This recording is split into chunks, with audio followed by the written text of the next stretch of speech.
Asikudanganye mtu. Hata wachawi nao wanaombaga eti.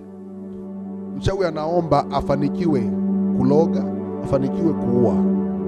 Kwa hiyo akifanikiwa, pale unapokosea tu, Mungu akigeuza mkono wake namna hiyo, kwanza kukuadhibu au kukugeuka kuwa kinyume na wewe, mchawi anasema nimefanikiwa. Ukiona mara nyingi mambo hayako kama ulivyofikiri, ukategemea kuona milango imefunguka na haijafunguka, usio mwepesi wa kumlaumu Mungu, wala usilaumu kanisa, wala usilaumu mchungaji.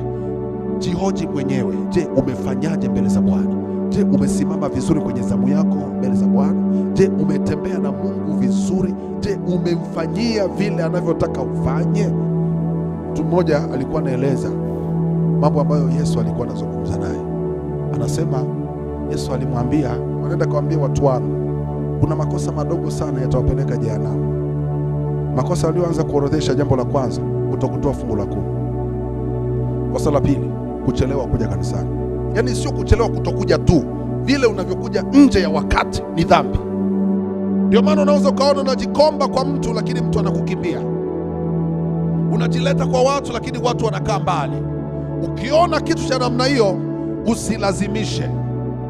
Elewa wazi kwamba unahitaji kutengeneza na Mungu wako. Unapokosea jambo mojawapo dogo tu, kuna namna ambavyo Mungu ataruhusu jaribu lije kwako, litakalompa adui yako sababu